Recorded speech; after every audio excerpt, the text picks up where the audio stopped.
Okay, so I'm going to go ahead and shoot a quick video about these radios. There really isn't much to discuss. I mean, other than they are Chinese radios. The parent company is obviously Baofeng, radtell, anysecu, and radtell. And anyways, they're all owned by Baofeng as far as I'm concerned. Um, I ordered the other one of this one that receives up to like 901 gigahertz. So, I'm going to see how that one. So I had a little small complaint to Riddell about the low transmit audio. Well, they definitely fixed that. So this thing's got plenty loud transmit audio. Of course, when you put the noise cancellation on it, it like kind of digitizes the audio and it doesn't sound that great. So I run with it off. But anyways, we're going to sit with, hold on. Audio check. 1, 2, 3, 3, 2, 1. It's definitely got plenty of audio.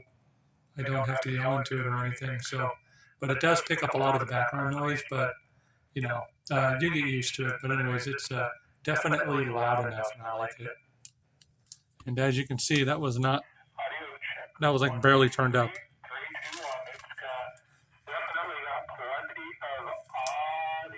And this one's got plenty of audio too. The only thing is the mic's on the left side instead of I like them on the right side, but you just get used to it talking left-handed. Big deal. Same thing with this one. The mic is over here by the number 1 and number 4. The mic is like right in here on the left side on these radios. Now, I ordered a new radio, Riddell radio. The only thing I don't like about this radio is I can't get it to, when I do this, go to basic settings, and I go to, where is it at? Anyways, when I go to monitor all, it will not do it. Multi-standby, and I hit on right there. It absolutely will not do it. Watch, you see it's on off. So I'm thinking that's something in the firmware update, which I got to do. So right now it only receives one at a time, which is really a pain in the ass. But I think if I put it in channel mode, it will receive all of them. I think it will, because my other ones do. So anyways, that's a it's a small. I'll message Riddell about that. Hopefully they got that fixed in the new 950T. But I did talk to them about the low transmit audio on these radios, and they seem to have gotten that fixed. So this radio's got pretty good transmit audio here. Audio check. Hold on. It was barely turned up. Audio check. So this one's got pretty good. I run it on number 26 on the mic gain.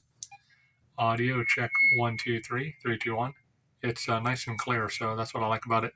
It's definitely not high fidelity. Audio check 1, 2, 3, 3, 2, 1. It's nice and clear, so that's what I like about it. So it's not high fidelity, like what I'm used to on CB radio, running an equalizer. It's definitely not high fidelity, but it's a cheap little dynamic microphone. Maybe they can put a condenser mic in there. It would raise the price by another $10. So what? Who cares? It would make the radio sound a lot better. But I'm going to go ahead and message Riddell about that. And also something else, when you're doing a firmware update, I strongly see, watch, see, it doesn't receive unless I do that, watch. So unless I move it down to that one, now it'll receive that one. See, now it receives. Oh, that's because I'm on the wrong frequency. Hold on. There it is. I was on the wrong frequency. So you have to, I'm going to message Riddell about that and see. I just happened to catch that on the video. So I'm going to message Riddell about that and tell him that it does not receive when all 3 are in VFO mode. Maybe it's just, it has to be in memory. But anyways, yeah. Oh, and another thing is they fixed the antenna connection. I did not have to add solder to this one. This one out the box worked perfectly. And the antenna that comes on this radio, I told them that they need to make it like the quansheing TG UV2 antenna, and that's exactly what they did. So I'm thinking that's what this antenna is. It just doesn't have the quansheing stamp on it.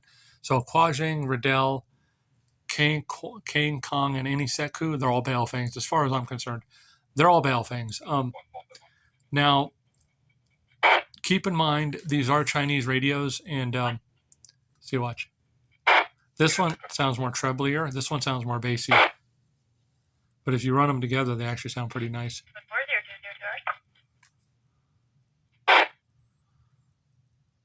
Anyways, I was talking over the dispatcher. But anyways, oh, and another thing is the cap on the extra antenna just pops off on this one. On the new one, it's threaded. This thing is absolutely threaded. So if I can take it off and show it to you. So they definitely did this radio right. Now, again, these are Chinese radios. Do not expect them to be like a Motorola or a BKK or a Tate radio. Dust will get in there. Dust will get inside the screen. this is a $40-$50 Chinese radio, okay? It's not IPX, it's not mil spec 5 or 6 rated. Neither is this radio. I have another one of these radios. It's already got dust inside the screen. So these radios are not sealed. The microphones are straight open in there, except for this one's offset, the mic's like right there. The mic's offset a little bit, but you can kind of see, I think the microphone's right there. You can see it. But anyways, right there between the 1 and the 4. But anyways, so, and you got to clean that with a toothbrush. You got to keep that little plastic thing, grill cover there cleaned out. If you can see it in the video, it's like a little mesh there. But anyways, again, and as you can tell, I already dropped this radio. It's got a blemish there, and it's got a couple blemishes here. I did order a case for this radio. It's going to come in the mail, which I should have ordered when I bought this radio. This is the APRS GPS one. I have 2 other of these that are the non-APRS, non-GPS. But anytime you plan on doing a firmware update with these radios, very important, before you do the firmware update, order another one of these radios, then do the firmware update. Because if you brick one of these radios, and I've already bricked 2 of them, in all my years, I've bricked 2 of them. The first one I bricked was a complete accident because I loaded the wrong firmware. The second one that I bricked was a quansheing or something like that. Or no, I'm sorry, it was a THD3. It was a TID radio. So I've already bricked 2 radios because I thought I was loading the correct firmware. I checked it. And, you got to be doubly sure, because once you do anything in the firmware, you cannot go back. So my suggestion to you is, if you want the firmware update, just buy a whole nother radio. They're less than $100-$200, okay? And you won't be kicking yourself in the ass. Oh man, shit, I fucked it. No, just, my suggestion is I don't, I'll do CPS, I'll do code plug all day, I'll do DMR, I'll do Bridgecom, I'm not Bridgecom, that's a radio place, but I'll do D-Star, I'll do, whatever. Anyways, Brad Meister, I'll do all that all day long. I'll set up servers and reboot and reflash and put on SanDisk cards and etch and all that, and import, export, and extract. I will do that all day long. But when it comes to firmware, I don't fuck around. Firmware is the absolute thing that will kill and brick any radio or any computer or any electronic device. The firmware will absolutely brick anything. So, especially radios.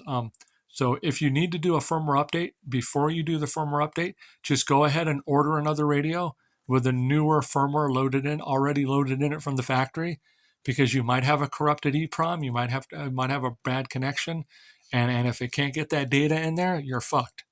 You're fucked. I've even had bad programming cables. I've even had bad RJ45 plugs out of the bag.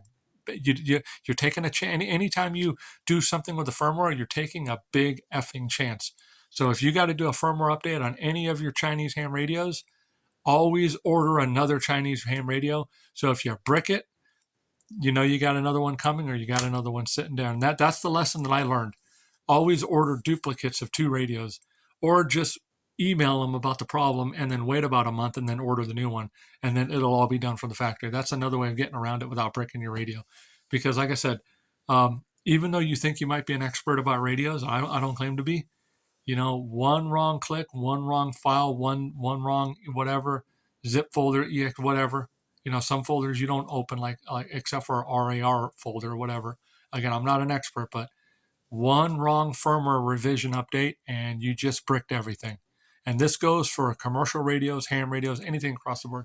Now, again, these are Chinese radios. Don't expect much out of them. This one to me is a little bit too bassy. This one to me is trebly. This one sounds about right. But, what do you expect for under $200? What do you expect for under $100? You're not going to get high fidelity transmit audio like you would in an old Elenco or a Kenwood or and an Icon that I have over there. But those are older radios, by the way. Those are T98s and stuff like that. And dual banders from HRO. They're like coming up on 15, 20 years old, but they sound good on the air. But again, you're not going to get high fidelity out of Chinese radios. They are what they are. So maybe we can pressure the Radtell Radio Company. I like these radios a lot. Maybe we can pressure them into putting a higher dynamic microphone to where it sounds like a D104 mic or something, like an M6B mic or something, to where it's got like high fidelity transmit audio. But yeah, so anyways, I got to end the video so I can put this on TikTok. Thank you.